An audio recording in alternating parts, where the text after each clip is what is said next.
আসসালামু আলাইকুম, কেমন আছেন সবাই? আশা করি ভালো আছেন। iTechMamun ইউটিউব চ্যানেলের আরও একটি ভিডিওতে আপনাকে স্বাগতম। আজকের ভিডিওর বিষয় হলো iOS 16.3 এই আপডেটটি দেওয়ার পরে আমাদের কোন ধরনের প্রবলেম হচ্ছে এবং কিভাবে এটা সমাধান করতে পারি। তো iOS 16.3 এই আপডেটটা এসেছে প্রায় 12 থেকে 13 দিন মতো হচ্ছে। তো যাদের এই আপডেটটি দেওয়া আছে তাদের অনেক ধরনের প্রবলেম হচ্ছে। কেউ প্রবলেমটা বুঝতে পারতেছেন, কেউ আবার বুঝতে পারতেছেন না। তবে এই আপডেটেই সবথেকে বেশি মানে প্রবলেমটা দেখা যাচ্ছে। এর আগেও কিন্তু আপডেটে কিছু না কিছু প্রবলেম ছিল। তো একটা আপডেট আসে, এটার নতুন যে আপডেটটা আসে সেই আপডেটে পুরনো যে বাগস থাকে সেটা ফিক্সড হয়ে যায়।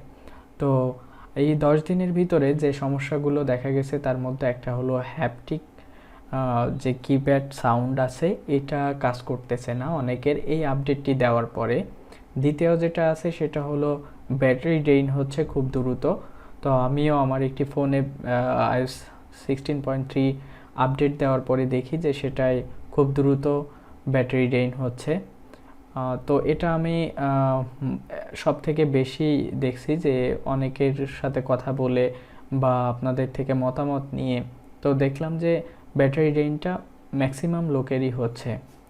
এছাড়া আরও সমস্যা হচ্ছে যেটা হলো আমরা ব্লুটুথে কানেক্ট করতে গেলে কানেক্ট হচ্ছে না। মানে যে ডিভাইসটা আপনি সার্চ করতেছেন ওই ডিভাইসটা শো করতেছে না, আবার যদিও শো করে সেক্ষেত্রে আপনি টাচ করলে কানেক্টেড হচ্ছে না।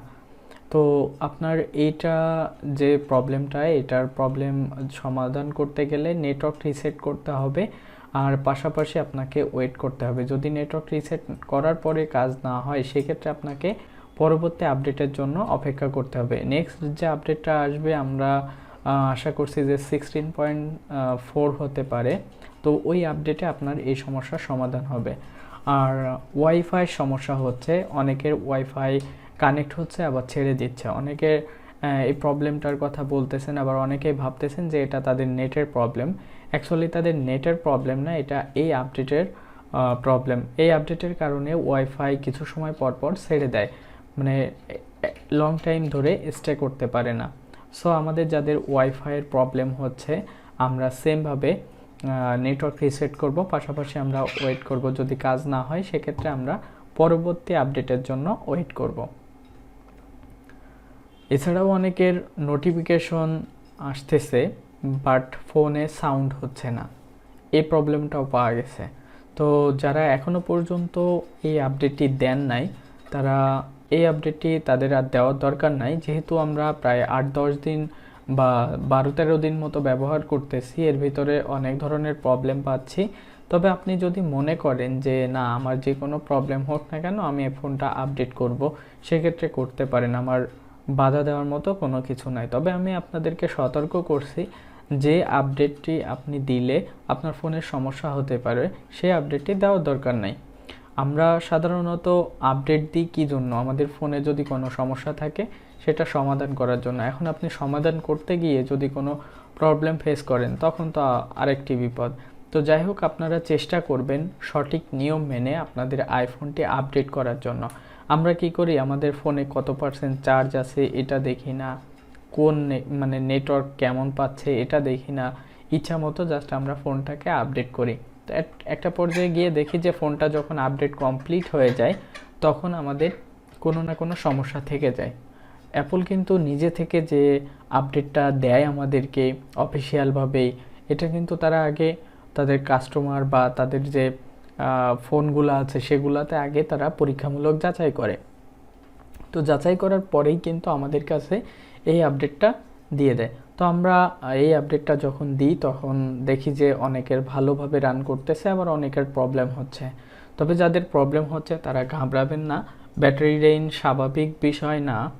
তবে আমরা জানি যে আপডেট দেওয়ার পরে কারোর কোনো না কোনো সমস্যা হয়, তার ভিতরে সবথেকে বেশি প্রবলেম হয় ব্যাটারি ড্রেইনটা। আর অনেকেই সিম নেটওয়ার্ক চালানোর সময় দেখতেছেন যে তাদের ফোন প্রচুর পরিমাণে হিট হচ্ছে। তো তারা সিম নেটওয়ার্ক দিয়ে আর ফোন ইউজ না করার ট্রাই করবেন, মানে ইন্টারনেট কানেকশন না ইউজ করার চেষ্টা করবেন। যতদূর সম্ভব চেষ্টা করবেন ওয়াইফাইয়ের মাধ্যমে কানেক্ট হওয়ার। যদি আপনার অন্য কোনো অ্যান্ড্রয়েড ফোন থাকে সেটা থেকে হটস্পট অন করে দেন ওয়াইফাইয়ের মাধ্যমে আপনি কানেক্ট করে ব্যবহার করতে পারবেন। তো এইভাবে ব্যবহার করলে দেখা যাবে যে আপনার ফোনটা যে হিট হচ্ছিল এটা আর হবে না। আমরা সবাই জানি যে আইফোনের যদি হিটিং ইস্যু হয় সেক্ষেত্রে খুব দ্রুত তার ব্যাটারি হেলথটা কমে যায়। তো আমরা চেষ্টা করব ব্যাটারি হেলথ ভালো রাখার, আর যে নতুন আপডেট আসবে এটা দেওয়ার আগে একটু রিভিউ দেখে নিব বা কোনো সমস্যা আছে কি না সেটা জেনে নিব, দেন আমরা ওই আপডেটটি দিব। এই ছিল আজকের ভিডিও। আশা করি জানতে পারলেন বা বুঝতে পারলেন নতুন যে iOS 16.3 আপডেট এসেছে এই আপডেট আপনাদের জন্য কতটা উপকারী বা কতটা ক্ষতিকারক।